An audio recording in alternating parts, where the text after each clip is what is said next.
নমস্কার বন্ধুরা, অর্পিতা রান্নাঘরে আপনাদের সবাইকে স্বাগত। তো আজকে আপনাদের সাথে আমি একটা রেসিপি শেয়ার করতে যাচ্ছি। তো চলুন দেখে নিয়ে যাক আজকে আমি কী বানাচ্ছি। এখানে আছে কলমি শাক, আলুগুলো আমি এইভাবে লম্বা লম্বা করে কেটে নিয়েছি, পটলটাও আমি লম্বা করে কেটে নিয়েছি। এখানে আছে বেগুন লম্বা করে কেটে নিয়েছি, এখানেও কুমড়োটা তাই। আর এখানে নিয়েছি মসুর ডাল বেটে, আর রিফাইন তেল, নুন, জিরে গুঁড়ো, হলুদ গুঁড়ো, লঙ্কার গুঁড়ো, আর এখানে আছে কাঁচা লঙ্কা, শুকনো লঙ্কা, তেজপাতা, পাঁচফোড়ন, কালো জিরে আর স্বাদের জন্য চিনি। তো চলুন আজকে রান্নাটা আমরা শুরু করি। কড়াইটা গরম হয়ে গেছে, আমি এখানে সাদা তেল দিয়ে দিলাম।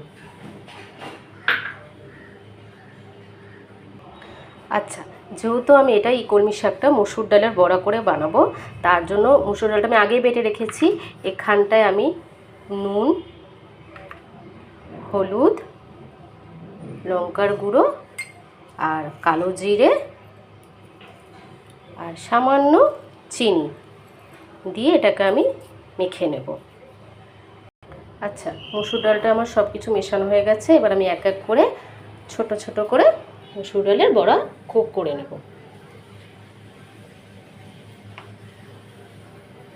চলুন আমি এক এক করে বড়াগুলো কড়াইতে দিয়ে দিই আর লাল লাল করে ভেজে তুলে নেব।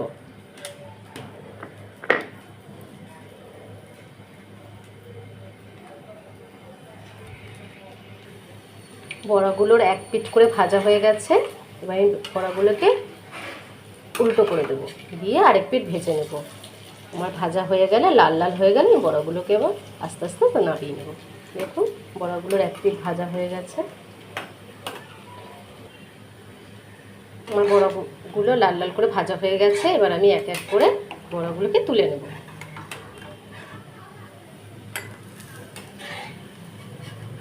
বড়াগুলোকে খুব সুন্দর করে ভেজে নিয়েছি আমি। আচ্ছা বন্ধুরা, এবার আমি কড়াইতে শুকনো লঙ্কা, তেজপাতা আর পাঁচফোড়ন দিয়ে দেবো। এই রেসিপিতে খুব একটা মশলা দেওয়ার ঝামেলা নেই, কারণ হচ্ছে রেসিপিটা খুব হালকাভাবেই তৈরি হবে। আমি একটুখানি এটা নেড়ে নিলাম, নেড়ে পাঁচফোড়নটা নেড়ে নেওয়া হয়ে গেছে। এবার আমি এখানে কেটে রাখা আলুগুলো দিয়ে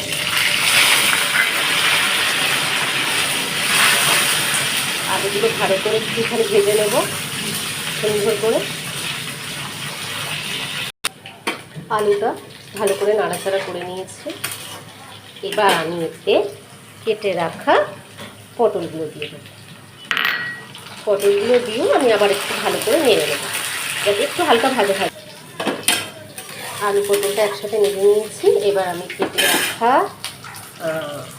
কুমড়োগুলো দিয়ে দেবো, দিয়ে আবার একটু ভালো করে নেড়ে নেব। আমি এখানে কোনো নুন অ্যাড করিনি, আমি আগে শুধু সবজির উপর করে এক এক করে ভেজে দিচ্ছি।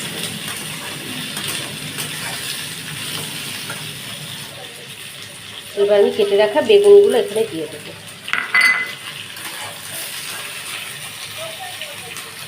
আর সামান্য একটু নুন ছিটিয়ে দেবো, দিয়ে সব সবজিগুলো একসাথে ভেজে দেবো। আমরা বেশিরভাগ সময় কলমি শাক ভাজাই খেয়ে থাকি, কিন্তু মসুর ডালের বড়া করে কলমি শাকের চচ্চড়িটা খুবই সুন্দর হয়। আপনারা বাড়িতে একবার ট্রাই করে দেখবেন, খেতে ভীষণ ভালো হয়, ভীষণই ভালো হয় খেতে।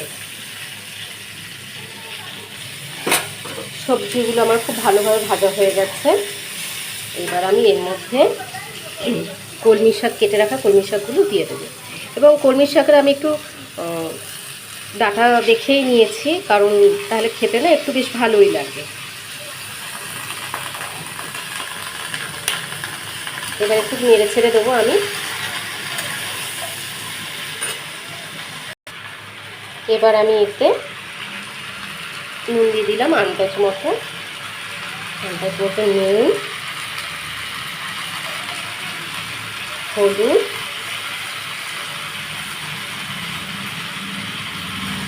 এক চামচ মতো জিরে গুঁড়ো, কালার হওয়ার জন্য কাশ্মীরি লঙ্কার গুঁড়ো।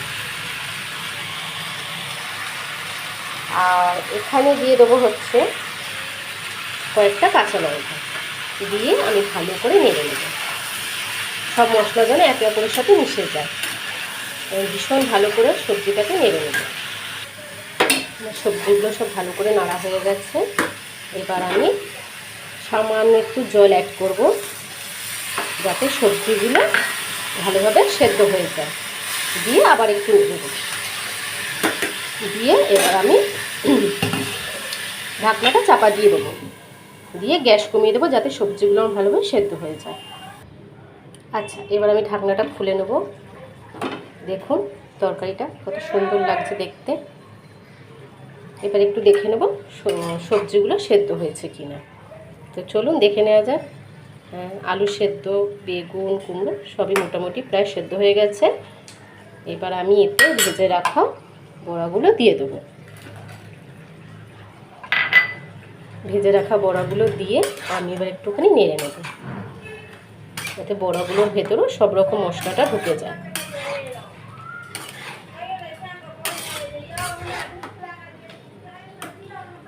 এবার আমি এতে একটু চিনি অ্যাড করব স্বাদের জন্য। এবার একটু ভালো করে নেড়ে নেব, নিয়ে ঢাকনাটা আবার একটুখানি সময়ের জন্য চাপা দিয়ে দেবো। চলুন বন্ধুরা, এবার আমি ঢাকনাটা খুলে নিলাম। দেখুন আমার তরকারিটা কিন্তু তৈরি। একটুকু জল থাকবে না, একটু ভাজা ভাজা হলেই হয়ে যাবে তরকারিটা, কারণ এটা ভাজা ভাজা শুকনো শুকনো করে খেতেই ভালো লাগে। আমার দেখুন বড়াগুলো কিন্তু একটুকু ভেঙে যায়নি, সবকটা বড়াই কিন্তু গোটা রয়েছে, আপনারা দেখতেই পাচ্ছেন। একটু ভাজা ভাজা হলেই আমি তরকারিটাকে নামিয়ে নেব। আপনাদের যদি আমার এই রেসিপিটা ভালো লাগে তাহলে আপনারা লাইক, কমেন্ট, শেয়ার আর সাবস্ক্রাইব করে দেবেন। আপনারা আমার পাশে একটু থাকবে। এই তরকারিটা খেতে সত্যি খুবই সুন্দর হয়। দেখুন তরকারিটা একদম ভাজা ভাজা হয়ে গেছে। চলুন বন্ধুরা তরকারিটা একটু নামিয়ে নিই।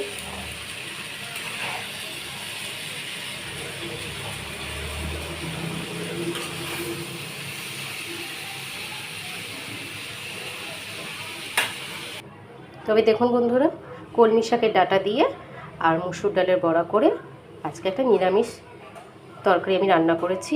তো আপনাদের কেমন লাগলো আপনারা জানাবেন, আর আপনারা এটা বাড়িতে অবশ্যই ট্রাই করবেন, দেখবেন সত্যি ভীষণ ভালো খেতে।